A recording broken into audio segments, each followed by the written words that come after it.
আনাস রাদিয়াল্লাহু তাআলা আনহু বলেন, রাসূল সাল্লাল্লাহু আলাইহি সাল্লাম বলেছেন, লা ইয়াকুনু ফি হাযিল উম্মাহ খাসফুন মাসখুন কাজফুন। আমার উম্মতের উপরে তিনটা বিপদ নেমে আসবে তিনটা পাপের কারণে। আমার উম্মতের উপরে তিনটি বিপদ নেমে আসবে তিনটি পাপের কারণে। আমার উম্মতের উপরে তিনটি বিপদ নেমে আসবে তিনটি পাপের কারণে। এক, ভূমিকম্প হবে। দুই, আকার আকৃতি পরিবর্তন হবে। সন্ধ্যায় থাকবে মানুষ, সকালে হবে শুকর। সন্ধ্যায় থাকবে মানুষ, সকালে হবে মানব। আকার আকৃতি পরিবর্তন হবে। তিন, সমস্যা নেমে আসবে যেখানে সেখানে। মসজিদে মারামারি, মাদ্রাসায় মারামারি, রাস্তাঘাটে মারামারি, কলেজ বিশ্ববিদ্যালয়ে মারামারি, জমি জায়গা নিয়ে মারামারি, কেউ কাউকে মানে না। জমির দাম 10 লাখ, রেজিস্ট্রি খরচ 9 লাখ। আর খুব নিম্ন শ্রেণীর মানুষ দায়িত্ব পালন করবে। তাতে তিনি শব্দ উল্লেখ করেছেন লোকা ইবনে লোকা। বাংলা ভাষা হয় অধমের সন্তান অধম। গাইবান্ধার, রংপুর, লালমনিরহাট, নীলফামারী, কুড়িগ্রাম, পঞ্চগড় এসব ডিস্ট্রিক্টে হয় বেন্যার সন্তান বেন্যা, বেন্যার বাচ্চা বেন্যা। চাঁপাইনবাবগঞ্জ রাজশাহীর ভাষাতে বলা যায় ছোট লোকের বাচ্চা ছোট লোক। রাসূল সাল্লাল্লাহু আলাইহি সাল্লাম বলেছেন লোকা ইবনে লোকা, ইতর শ্রেণীর মানুষ দায়িত্ব পালন করবে, এ কথা মুহাম্মদ সাল্লাল্লাহু আলাইহি সাল্লাম বলেন। পল্লীর একজন বেদহীন অশিক্ষিত গাঁওয়ার মানুষ এসে বলল, মাতা সাত, কিয়ামত কবে হবে? তখন আল্লাহ রাসূল বললেন, এদা জয়্যাতিল আমানাত ফান্তাজির সাত, যেদিন 10 পয়সা নষ্ট করা হবে সেদিন কিয়ামত হবে। পল্লীর মানুষ এ ভাষা বুঝতে পারল না। পল্লীর মানুষ বলল, কাইফা ইয়াজাতুহা, 10 পয়সা ধ্বংস হবে কিভাবে? তখন তিনি বললেন, এজা উসসাদাল আমরে যা গায়রে আহলিহি ফান্তাজির সাত, যখন দায়িত্ব তুলে দেওয়া হবে অযোগ্য মানুষের হাতে তখন কিয়ামত হবে। হেড মাওলানা, headmaster, principal, vice principal, vice chancellor, chairman, member, MP, মন্ত্রী, ডিসি, এডিসি, যারা যেখানে দায়িত্ব পালন করবে তারা যখন অযোগ্য হবে তখন 10 পয়সা নষ্ট হবে আর তখনই কিয়ামত হবে, এই কথা তিনি বলেন। তাতে এখন যা পরিস্থিতি তাতে বদনাম গীবত মানুষের কাছে বড় পাপ নয়। যদিও আজকের আলোচনা আমাদের কাছে পরকালমুখী হিসাবে অতীব গুরুত্বপূর্ণ ছিল, যাতে আমরা বুঝছিলাম যে আব্দুর রহিমের আলোচনায় শেষ আলোচনা হলে আমাদের জন্য অনেক ভালো ছিল। ভালো কথা, জাযাকুমুল্লাহ খায়ের। আমরা আপনাদের কাছে আব্দুর রহমান, আব্দুর রহিমের জন্য দোয়া চাই। আল্লাহ যেন তাদের খিদমত কবুল করেন, তাদের ইলমি রুজিতে বরকত দান করেন। আপনার ছেলে মেয়ের জন্য আমি আন্তরিকভাবে দোয়া করি। আল্লাহর রহমতের অভাব নেই। আপনি খুব জোর দিয়ে আপনার ছেলে মেয়ের জন্য কল্যাণ চাইবেন এবং জাতিকে পরকালমুখী করার জন্য ছেলে মেয়েকে শিক্ষিত করে গড়ে তুলবেন। আমার ছেলে বড় ডাক্তার হবে এই জন্য এত পয়সা খরচ করছি, আমার ছেলে বড় ইঞ্জিনিয়ার হবে এই জন্য এত পয়সা খরচ করছি। মূলত এমন হলে 16 আনায় মিছা হবে। আমার ছেলে জাতির কি উপকার করতে পারে, জাতির কি কল্যাণ করতে পারে, জাতির জন্য ছেলে মানুষ করার চেষ্টা করবেন, তাহলে আপনিও ইহকালে ও পরকালে সফলতা ভোগ করবেন ইনশাআল্লাহ। সম্মানিত দিনী ভাই বোন, যেসব পাপের কারণে সরাসরি জাহান্নাম ঘোষণা হয়েছে তার একটি বড় পাপ হল গীবত, পরনিন্দা। যেসব পাপ মানুষের সাথে জড়িত, যা খুব জটিল ও কঠিন, তার একটি বড় পাপ হচ্ছে গীবত। আল্লাহর সাথে জড়িত পাপ ক্ষমা নেওয়া সহজ, কিন্তু মানুষের সাথে জড়িত পাপ ক্ষমা নেওয়া সহজ নয়।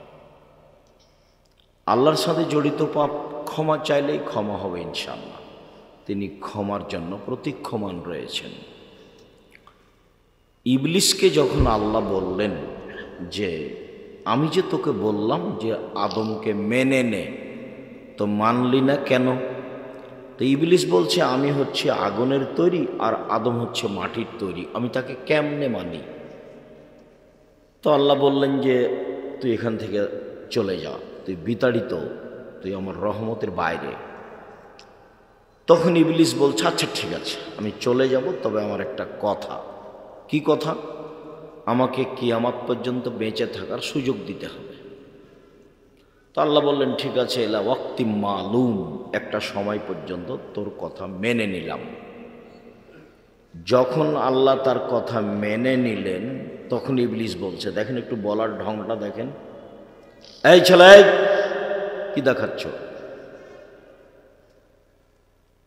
কষ্ট করে হলেও বসে থাকেন, মানুষের তুলনায় জায়গা কম। এখন আমরা আর কি করি, আজকের জন্য তো আর নতুন জায়গার দাবি করলে হবে না। যদিও যারা ব্যবস্থাপনা করেন তাদের কাছে আমাদের গত বছরও আন্তরিকভাবে অনুরোধ ছিল, এবছরও থাকছে যে আপনারা একটা আরও ভালো বড় ব্যবস্থা পদক্ষেপ নিবেন বলে আমরা আশাবাদী ইনশাল্লাহ। সম্মানিত দিনী ভাই বোন, যখন ইবলিস সময় পেয়ে গেল তখন বলছে যে রব্বি, দেখেন বলার ঢং কেমন, রব্বি হে আমার প্রতিপালক, ও ইজ্জাতেকা, তোমার সম্মানের কসম, লা উগবিয়ান্নাল ইনসানা মাদামাত আরওয়াহুম ফি আজসাদিহিম, আদম সন্তানের দেহে যতক্ষণ পর্যন্ত শ্বাস থাকবে আমি ওকে পাপী করবই। ও কেমনে জান্নাতে যায় তা আমি দেখে ছেড়ে দেব। পৃথিবীতে সবচেয়ে রিক্সে আছে ইবলিস, খুব কষ্টকর জীবন কাটাচ্ছে ইবলিস। কেন? ইবলিস সর্বোচ্চ চেষ্টা বাছাই করে নিয়েছে আল্লাহর সামনে। সেটা কি? সেটা যে কোনো মূল্যে আপনাকে আর আমাকেও কোথায় নিয়ে যাবে? জাহান্নামে নিয়ে যাবে। তার একটা জোরালো দাবি, আমি একাই জাহান্নামে যাব, আদমের ছেলে মেয়েকে নিয়েই যাব। কেমনে ও জান্নাতে যায় তা আমি দেখে ছেড়ে দেব। ও বলছে যে তোমার সম্মানের কসম, আদমের ছেলে মেয়ের দেহে যতক্ষণ পর্যন্ত শ্বাস থাকবে আমি তাকে পাপী করব, আমি তাকে জাহান্নামে নিয়ে গিয়েই ছাড়ব। আল্লাহ তখন বললেন না যে তুই পারবি না, এ কথা বললেন না। বুঝাতে পারিনি। আল্লাহ তখন বললেন না যে তুই এটা পারবি না, এ কথা বললেন না। তখন বলছেন আল্লাহ, ও ইজ্জাতি ও জালালি ও ইরতেফায়ে মাকানি, আল্লাহ বলছেন আমার সম্মানের কসম, আমার ইজ্জতের কসম, আমার মর্যাদার কসম, আমার উচ্চতার কসম, আদম সন্তান যতবার ক্ষমা চাইবে ততবার ক্ষমা করে দেব। তখন তিনি বলেছেন, ইয়াবনা আদম মা দাওতানি ওয়া রাজাউতানি, আদমের ছেলে মেয়ে শোনো, তুমি যেভাবে ডাকো আমি সেভাবে থাকি, তুমি যেভাবে বলো আমি সেভাবে শুনি। আদমের ছেলে মেয়ে শোনো, তুমি যেভাবে ডাকো আমি সেভাবে থাকি, তুমি যেভাবে বলো আমি সেভাবে শুনি। তুমি ক্ষমা চাইলে আমি ক্ষমা করে দিই, আমি পরোয়া করি না তুমি কত বড় পাপী, আমি পরোয়া করি না তুমি কত বড় পাপী। আদমের ছেলে মেয়ে শোনো, লাউ বালাকাত জুনুবুকা আনানাস সামায়ে, তোমার পাপ বেশি হতে হতে যদি আকাশে লেগে যায়, পাপ আর পাপ, এর পরেও যদি তুমি আমার কাছে ক্ষমা চাও আমি তোমাকে ক্ষমা করে দিব, আমি পরোয়া করি না তুমি কত বড় পাপী, আমি পরোয়া করি না তুমি কত বড় পাপী। তুমি ক্ষমা চাইলেই আমি ক্ষমা করে দিব, আমি পরোয়া করি না তুমি কত বড় পাপী। তুমি যেভাবে ডাকো আমি সেভাবে থাকি, তুমি যেভাবে বলো আমি সেভাবে শুনি। এটা দুনিয়ার হিসাব। বিচারের মাঠে আবারও আল্লাহ আসবেন আমাদের সামনে, সারা পৃথিবীর পুরুষ নারীর সামনে আল্লাহ আসবেন, এসে বলবেন, ইবনা আদম, হে আদমের ছেলে মেয়ে শোনো, তুমি যে পরিমাণ পাপ নিয়ে এসেছো আমি সেই পরিমাণ ক্ষমা নিয়ে এসেছি। তোমার যে পরিমাণ পাপ আমার সেই পরিমাণ ক্ষমা, তোমার যে পরিমাণ পাপ আমার সেই পরিমাণ ক্ষমা। তোমার পাপ যত আমার ক্ষমা তত, তোমার পাপ যত আমার ক্ষমা তত। আমি তোমার সব পাপ ক্ষমা করে দেব, তবে শিরক শিরক নিয়ে যারা বিচারের মাঠে উপস্থিত হবে তারা আমাকে অপমান করেছে, আমি তাদের ক্ষমা করব না। শিরক নিয়ে যারা বিচারের মাঠে উপস্থিত হবে আমি তাদের ক্ষমা করব না, এই জন্য যে তারা আমাকে অপমান করেছে। তা আপনার ছেলে মেয়ে সকালে স্কুলে গিয়ে বলছে ও কালিমা তোমার আকাশ, ও কালিমা তোমার বাতাস। এবার বলেন দেখি, আপনি এসব ছেলে মেয়ে মানুষ করে কি করবেন? ওর জন্ম, ওর ভিত্তি সেরে মাস্টার বুঝতে পারিনি যে ও কি বলছে। যারা দেশ গড়ে তারাও বুঝে না, তারা এমনি বলছে যে আমরা দেশ গড়ি। এগুলো মুখের কথা মাত্র, অন্তরে কিছু নেই। তুমি প্রতিবাদ করো না, তুমি কিছু বলো না। আমি তো 90 সাল থেকে বলে আসছি, 5,000 কোটি টাকার মামলা দিয়েছে আমার নামে। আমি নাকি ঠাকুরের বদলিয়ে করেছি, ঠাকুরকে অপমান করেছি, মানহানির মামলা। তো সিলেট কোর্টের জজ বলছে আপনি আব্দুর রাজ্জাক বিন ইউসুফ, পিস টিভির আলোচক, জি, আপনার মামলা আমি খারিজ করে দিলাম। তো ঠাকুরের আমি নিন্দা করলাম? ঠাকুর সারা বাংলাদেশের সব ছেলে মেয়েকে প্রত্যেক দিন মুশরিক বানাচ্ছে। বাংলাদেশ হচ্ছে শিরকের বন্যা। শুধু যে আপনি আষাঢ় মাসে দেখেন বন্যা তা নয়, বাংলাদেশ হচ্ছে বিপদ সীমার উপর দিয়ে চলছে শিরক। বিচারের মাঠে যারা শিরক করে উপস্থিত হবে তাদের বাঁচার কোনো পথ নেই। আমি আপনার ছেলে মেয়েকে যে কোনো মূল্যে মানুষের মতো মানুষ করে গড়ব ইনশাল্লাহ। আপনি ছেলে মেয়ে পাঠান। কে বলেছে আপনি ভুল পথে আছেন? ভুল হিসাব। আপনার ছেলে বড় ডাক্তার, প্রায় ডাক্তারই হচ্ছে প্রতারক। কে বলেছে? যে কোম্পানি তাকে টাকা দেয় সেই কোম্পানির ওষুধ লিখে। আপনি জানেন না? কে বলেছে আপনার ছেলে ভালো? আমি সব বলিনি যে সবাই খারাপ। আপনার ছেলে বড় ইঞ্জিনিয়ার, তো টাকা মেরে খায়, মানুষের চুরি করে টাকা। জাতির কি করতে পারে আপনি আর কি করতে পারে আপনার ছেলে? ভুল হিসাব। আপনার জীবন পশু প্রাণীর মতো। বুঝেও বুঝে না ওরা, অন্তর আছে বুঝে না, দেখেও দেখে না ওরা, চক্ষু আছে দেখে না, শোনেও শোনে না ওরা, কান আছে শোনে না। উলায়েকা কালা আনাম, তারা পশু প্রাণীর মতো, তারা গরু ছাগলের মতো, তারা কুকুর শ্রীর মতো, বালহমাজাল বরং তার চেয়ে খারাপ। কি হবে এসব জীবন দিয়ে? কি করতে পারেন আপনি জাতির? আপনার ভিত্তি শিরক, আপনার জন্ম শিরক, আপনার পড়াশোনায় শিরক, আপনার জীবন পশু প্রাণীর মতো। আপনার জীবনকে যদি আমি পশু প্রাণীর মতো মনে প্রমাণ করতে না পারি, আমি আব্দুর রাজ্জাক বিন ইউসুফ জাতির সামনে বক্তব্য দিব না। 90 সাল থেকে মাঠে আছে আপনার কল্যাণের জন্য। জাতির যদি রাস্তাঘাট করে দিতে না পারি, জাতির যদি স্কুল কলেজ করে দিতে না পারি, জাতিকে চূড়ান্ত সঠিক ধর্ম দিতে পারবো ইনশাআল্লাহ। ধর্মের ব্যাপারে জাতিকে ফাঁকি দিয়ে পরকাল হারাতে রাজি নই। বলছিলাম বদনাম, গীবত মানুষের সাথে জড়িত পাপ। মানুষের সাথে জড়িত পাপ সহজে ক্ষমা হয় না। শিরকের মতো বড় পাপ। এখন বলেন যে আল্লাহ ভুল হয়েছে, মাফ করো, ক্ষমা হয়ে যাবে। পাপের জগতে সবচেয়ে বড় পাপ হলো শিরক। সুদ মহাপাপ, তার ভাষা শোনাই কঠিন। আল্লাহ রসুল বলছেন মাইয়াকুলু দিরহাম রিবা ওয়া ইয়ালাম আসাদ্দু মিন সিত্তাতি ওয়া সালাসিনা জিনিয়া। কেউ যদি জেনে শুনে 1 টাকা সুদ খায়, 36 বার জেনা করে যত পাপ হবে, 1 টাকা সুদ খেলে তার চেয়ে বেশি পাপ হবে। অবিবাহিত ছেলে মেয়ে জেনা করলে তাকে 100 লাঠি পিটে এলাকা থেকে তাড়িয়ে দিতে হবে। বিবাহিত পুরুষ নারী যদি জেনা করে তাহলে তাকে ইট ঢেল পাথর দিয়ে মেরে মেরে মেরে ফেলতে হবে। পৃথিবীতে তার বেঁচে থাকার কোনো সুযোগ নেই। তার নাম জেনা।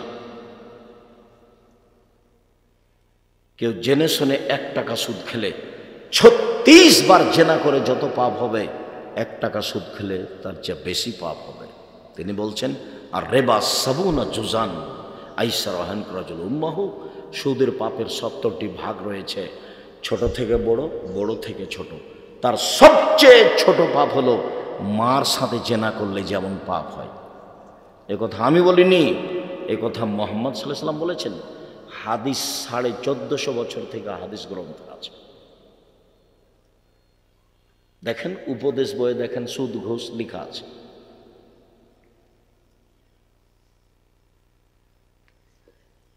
সুদ মহাপাপ, সুদ মহাপাপ, সুদ মহাপাপ। সুদ খেলে মানুষ ভিক্ষুক হবেই। আল্লাহ বলেছেন ইয়ামহাকুল্লাহুর রেবা, সুদ মানুষের টাকাকে কমিয়ে দেয়।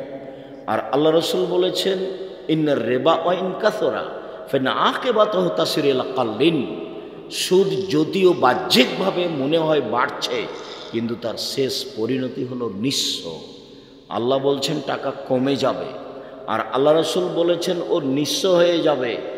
আমি দুইটার সমন্বয়ে বলে আসছি, ওকে ভিক্ষুক হতে হবে আজ হোক আর কাল হোক। তার টাকা পয়সা থাকবে না, টাকা পয়সা তার ধ্বংস হবেই। আল্লাহ বলেছেন হবে, অতএব হতেই হবে, হবেই হবে। আর সেদিন বলছিলাম, আব্দুল্লাহর বক্তব্যতে আমি সেদিন স্পষ্ট হয়েছিলাম, সেদিন থেকে আপনাদের সামনে বলি যে সুদ খেলে টাকা কমে কেন? এই জন্য যে টাকার উপরে জুলুম করা হয়। প্রত্যেকটা জিনিস যাকে যেই জন্য তৈরি করা হয়েছে তাকে সেভাবে ব্যবহার না করলে তার নাম জুলুম। টেবিলটা বই রাখার জন্য, এখন আমি টেবিলের উপরে উঠে বসে আছি, তাহলে এটা হলো জুলুম। তো টাকার মুদ্রার জন্ম হয়েছে বিনিময় ব্যবহারের জন্য। 1 কেজি বেগুন নিলাম, বিনিময়ে টাকা দিলাম। 10 কেজি চাউল নিলাম, বিনিময়ে ডলার দিলাম। একটা স্বর্ণ নিলাম, বিনিময়ে রিয়াল দিলাম। তো তাহলে টাকা কিসের জন্য জন্ম হয়েছে? বিনিময়ে ব্যবহার হওয়ার জন্য। তো এখন মানুষ টাকা দিয়ে যদি টাকা নেয়, তাহলে কি বিনিময় হলো? তাহলে বিনিময় হলো না। তাহলে টাকার উপরে জুলুম হলো। যার উপরে আপনি জুলুম করবেন সে আপনার কাছে চিরদিন থাকতে পারবে না, একদিন না একদিন বিদায় হবেই। তা আপনি যখন সুদ খাবেন তখন টাকা আপনার জুলুম আর কতদিন সহ্য করবে? সহ্য করতে করতে এক সময় টাকা চলে যাবে। মূল কথা, সুদ যত বড়ই পাপ হোক না কেন, কোটি কোটি টাকা সুদ খেয়েছেন, আজকে সব লেনদেন বন্ধ করে বলেন আল্লাহকে, আল্লাহ ভুল হয়েছে, তুমি আমাকে মাফ করো। আল্লাহ বলবেন ঠিক আছে করলাম, যা। কিন্তু বলেছেন ওই যে নির্বাচন, অমুক অমুক, এই চোর সেই, এখন ওর জন্য ক্ষমা চান তো দেখি, মরা পর্যন্ত ক্ষমা চান, দেখি পাপ কেমনে ক্ষমা হয়ে যায়। এটা হবে না, এটা আল্লাহর সাথে জড়িত নয়, এটা মানুষের সাথে জড়িত। এইটা যদি আল্লাহ ক্ষমা করে দেন তাহলে আল্লাহ হবেন জালেম, জুলুমকারী। আর আল্লাহ বলছেন ইন্নী হারামতু যুলমা আলাইয়া, আমি আমার উপরে জুলুম করা হারাম করেছি। তুমি মানুষের বদনাম করেছ আর আমি ক্ষমা করে দেব, এই জুলুম আমি করি না। যার বদনাম করেছো ওর কাছে ক্ষমা নেওয়া। যার টাকা নিয়ে তুমি দেওনি তাকে টাকা দাও গা, ওটা আমি ক্ষমা করব না।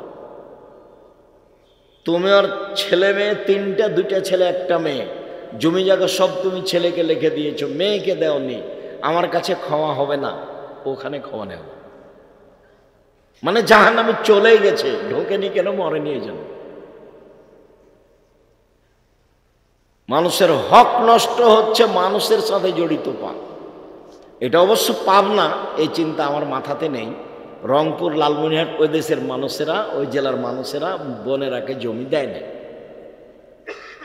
বোনেরা জমি চাইলেই খেপে যায়, এটা বোনদের নাকি অপরাধ। তা আমি বললাম যে তোমার দাদা মারা গেছে, তোমার বাপ পাবে সকালে জমি আর তোমার ফুফু পাবে বিকালে জমি, এরকম না একসাথে? বলে একসাথে। একসাথে যদি পাই তাহলে এটার ফলাফল বলো। সম্মানিত দিনী ভাই বোন, বলছিলাম সুদ মহাপাপ। এরপরেও মানুষ যদি আল্লাহর কাছে ক্ষমা চাই, ক্ষমা হয়ে যাবে। জেনা মহাপাপ, এরপরেও যদি মানুষ আল্লাহর কাছে ক্ষমা চাই, ক্ষমা হয়ে যাবে। সালাত ত্যাগ করা, নামাজ না পড়া মহাপাপ। 70 বছর বয়স, একদিনও সালাত আদায় করেনি, আজ বলছে আল্লাহ আমার ভুল হয়েছে, তুমি আমাকে মাফ করো, আমি আজ থেকে সালাত শুরু করলাম, ইনশাআল্লাহ তার সব পাপ ক্ষমা হয়ে যাবে। কিন্তু বদনাম করে আল্লাহর কাছে ক্ষমা চাইবে, তখন এই পাপ ক্ষমা হবে না। মানুষের সাথে জড়িত পাপ হলো বদনাম, গীবাত। এক খেলে চেয়ে থাকবেন। মহান আল্লাহ বলেন, ওয়াইলুল লিকুল্লি হুমাযাতিল লুমাযা, যারা সামনে বদনাম করে, যারা পিছনে বদনাম করে, এদের জন্য জাহান্নাম সুনিশ্চিত, ধ্বংস সুনিশ্চিত, এরা জাহান্নামে যাবে, ঘোষণা। যে সামনাসামনি বদনাম করে সেও জাহান্নামে যাবে, যে পিছনে বদনাম করে সেও জাহান্নামে যাবে। বদনাম কি জিনিস? আবু হুরায়রা রাদিয়াল্লাহু তাআলা আনহু বলেন, রাসূল সাল্লাল্লাহু আলাইহি ওয়াসাল্লাম বলেছেন, হাল তাদরুনা মাল গীবাত, সঙ্গী সাথী বলতে পারো গীবাত কাকে বলে? সঙ্গী সাথী বলতে পারো বদনাম কাকে বলে? কালু আল্লাহ রাসূলুহু আলাম, সাহাবীগণ বললেন, জিনা, বদনাম গীবাত কাকে বলে আমরা জানি না। তখন আল্লাহ রাসূল বললেন, যিকরুকা আখাকা বা মিয়াকরাহ, তুমি তোমার ভাইয়ের কথা বলছো, ও যদি শুনতে পাই, তাকে যদি খারাপ লাগে, তার নাম হলো গীবাত। আপনার কথা আমি এখানে বলছি, যদি আপনি শুনতে পান, আপনাকে যদি খারাপ লাগে, এটাই হলো গীবাত। তা আপনার যদি আমি সুনাম করি, তাহলে কি আপনাকে খারাপ লাগবে? এতটুকু আপনি বলতে পারেন যে ভালো, তবে বেশি হয়ে গেছে বলা। যেমন আমি অনেক সময় বলি, না আমার বাপের নাম ইউসুফ আর আমার নাম আব্দুর রাজ্জাক, আব্দুর রাজ্জাক বিন ইউসুফ, এর চেয়ে বেশি বলা লাগবে না। আর চাপ দিয়ে কেউ আমার পরিচয় এ যাবত আদায় করতে পারেনি, যে আমি এই পড়াশোনা বা এই জানি বা এই কিছু বা এই করি, চাপ দিয়ে কে এ যাবত আদায় করতে পারেনি। যখন খুব জোরে চাপ দিয়েছে যে বিজ্ঞাপন পোস্টারে লিখতে হবে, কি লিখবো বলেন, তখন আমি বলেছি আমার নাম আব্দুর রাজ্জাক আর আমার বাপের নাম ইউসুফ, বাপ বেটা মিলে আব্দুর রাজ্জাক বিন ইউসুফ। দেখেন এতে পাপ নাই, কাউকে জিজ্ঞাসা করেন আমার কাছ থেকে এর চেয়ে বেশি কেউ আদায় করতে পেরেছে নাকি? সম্মানিত দিনী ভাই বোন, তুমি কারো কথা বললে, ও যদি শুনতে পাই, তাকে যদি খারাপ লাগে, এটা হলো গীবাত। এ পর্যন্ত আল্লাহ রাসূল বললেন। সাহাবী বলেন, আরায়তা ইন কানা ফিহি মাকুল, আল্লাহ রাসূল আপনি তাহলে কি বলতে চান? একটা মানুষ চুরি করেছে, আমি যদি বলি চোর, একটা মানুষ জেনা করেছে, আমি যদি বলি জেনা করেছে, তাহলেও কি গীবাত হবে? আল্লাহ রাসূল বললেন, শোনো, ইন কানা ফিহি মাতাকুল ফাকা দিগতাবতাহু, ও যদি চুরি করে থাকে তুমি বলো, তাহলে গীবাত। ও যদি জেনা করে থাকে তুমি বলো, তাহলে গীবাত। আর ও যদি চুরি না করে থাকে তুমি বলো ফাকাত বাহাত্তাহ, তুমি তার উপরে অপবাদ লাগালে। কোনোটাই কম নয়। বদনাম করেছেন, ক্ষমা নিতে হবে তার কাছে, নইলে ক্ষমা হবে না। অপবাদ লাগিয়েছেন, আপনাকে 40 লাঠি মারতে হবে, 40 লাঠি, 80 লাঠি পিটাতে হবে। অপবাদ 80 লাঠি পিটাতে হবে। নবীর ওপরে যারা মিথ্যা কাহিনী বলছে, হুজুরকে 80 160 লাঠি পিটাতে হবে। হুজুর নির্দ্বিধায় মিথ্যা তাফসীর করছে। আমাদের গ্রামের এক চাচাতো ভাই, আমার মানে গ্রাম্য চাচাতো ভাই, ও বলছে যে আজকে যে তাফসীর করলো না, এমন তাফসীর জীবনে কোনোদিন শুনিনি। আমি বললাম, ভাইজান কি তাফসীর করলো? আরে তোরা ওই সব তাফসীর জানিস না। আচ্ছা ঠিক আছে, জানি না তো একটু বলবেন তো কি তাফসীর করলো? বলেন। তোরা জানিসই না তো কি করবো? বলেন না কি করবো। তো এখনো বলছে যে আদম আলাইহিস সালাম ঘুম থেকে উঠে দেখলেন খুব সুন্দরী নারী পাশে, তিনি হাত বাড়ালেন। তখন ফেরেশতা বলছেন থামেন। তো আদম আলাইহিস সালাম বলছেন কেন? তো ফেরেশতা বলছেন মোহর দিতে হবে, মোহর। তখন আদম আলাইহিস সালাম বলছেন মোহর আবার কি? তাহলে মুহাম্মদ সাল্লাল্লাহু আলাইহি সাল্লামের উপরে 1000 বার দুরূদ পড়ে দিতে হবে, এটা হলো মোহর। এখন আল্লাহ বলছেন যে আমি আদমকে সব কিছু শিখিয়ে দিয়েছি। তাতে যদি কেউ তর্জমা করে পৃথিবীর শুরু থেকে নিয়ে কিয়ামত পর্যন্ত যা কিছু ঘটেছে, যা কিছু ঘটবে, যা কিছু আছে সব আদম আলাইহিস সালাম জানতেন, সেটাও ঠিক। পৃথিবীতে আদমের চেয়ে বড় শিক্ষিত মানুষ কেউ আসেনি, আসবেও না। কেন? অলৌকিকভাবে আল্লাহ তাকে সব শিখিয়ে দিয়েছেন, এ কথা আল্লাহ বলছেন। তো যাকে আল্লাহ সব কিছু শিখিয়ে দিলেন, তিনি তার বউটাকে কিভাবে হালাল করবেন সেটাই জানলেন না। এ আবার মুফাসসির। তখন আমি বললাম আপনার মুফাসসিরকে 80 160 লাঠি পিটাতে হবে। বলে দিন আপনার মুফাসসিরকে, আব্দুর রাজ্জাক বিন ইউসুফ বলেছেন আপনাকে নাকি 160 লাঠি পিটাতে হবে। কেন? যে তাফসির করেছেন এই তাফসির মিথ্যা। আদম আলাইহিস সালাম তার বউকে এভাবে হালাল করতে হবে, এভাবে আল্লাহ সৃষ্টি করেননি। আবার আদম আলাইহিস সালাম বউ হালাল করার পদ্ধতি জানেন না, এত বড় নোংরা তাফসির আপনাকে করতে হবে, এই হিসাব ঠিক নয়। বইয়ের নাম তাফসির কি মিথ্যা হতে পারে? দেখেন বিস্তারিত সব দেওয়া আছে। সম্মানিত দিনী ভাই বোন, বলছিলাম গীবত জুবাইর ইবনে মুতাইম রাদিয়াল্লাহু তাআলা আনহু বলেন রাসূল সাল্লাল্লাহু আলাইহি সাল্লাম বলেছেন লা ইয়াদখুলুল জান্নাতা কাত্তাত অফি রিওয়ায়াতিন নাম্মাম, বদনাম করে যে, গীবত করে যে, সে জান্নাতে যাবে না। চগলখড়ি করে যে, সে জান্নাতে যাবে না। ওইখানের কথা এখানে লাগাই, এখানকার কথা ওখানে লাগাই, এই চগলখোর জান্নাতে যাবে না। বদনাম গীবতকারী জান্নাতে যাবে না। জীবনে একটা খুব রিস্ক নিয়ে বেঁচে থাকার চেষ্টা করবেন, কারো বদনাম করবেন না, আর প্রতিশোধ নেবেন না। প্রতিশোধ নেই আর বদনাম নেই, যা হবে হবে। মোবাইলে যখন আমাকে গালি দেওয়া শুরু করে তখন আমার মা বোন দিয়ে শুরু করে। তো যখন গালি দিতে দিতে থেমে যাই তখন আমি আবার রিং দিই, দিয়ে বলি ভাইজান আর কি কিছু গালি ছিল, হয়তো মোবাইলের টাকা মনে হয় শেষ হয়ে গেছে, আরও থাকলে দিয়ে নেন। আমি কোনোদিন তার প্রতিশোধ নিইনি। চেষ্টা করি মানুষের পিছনে না পড়া। মানুষের পিছনে পড়লে আল্লাহ আমার বিরুদ্ধে চলে যাবেন, তখন আমি আর টিকতে পারবো না। একটু পরে আসছে দেখেন। গীবত মহাপাপ। আবু হুরায়রা রাদিয়াল্লাহু তাআলা আনহু বলেন রাসূল সাল্লাল্লাহু আলাইহি ওয়াসাল্লাম বলেছেন তাজিদুন আশারনাস ইয়াউমাল কিয়ামা আল্লাযী ইয়াতি হাওলায় বিওয়াজহিন ওয়া হাওলায় বিওয়াজহিন। এই বিচারের মাঠে সবচেয়ে নিকৃষ্ট জঘন্য মানুষ হবে সেই যে গীবত, বদনাম, চগলখড়ি করে। এখানে আসে এক কথা বলে, ওখানে যায় আর এক কথা বলে।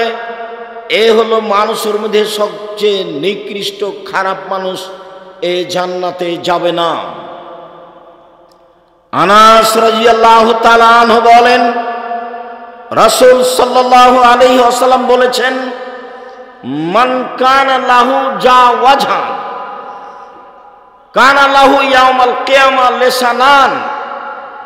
যে ব্যক্তি দুনিয়াতে মানুষের বদনাম করবে, গীবত করবে, বিচারের মাঠে তার দুইটা জিহ্বা হবে আগুনের।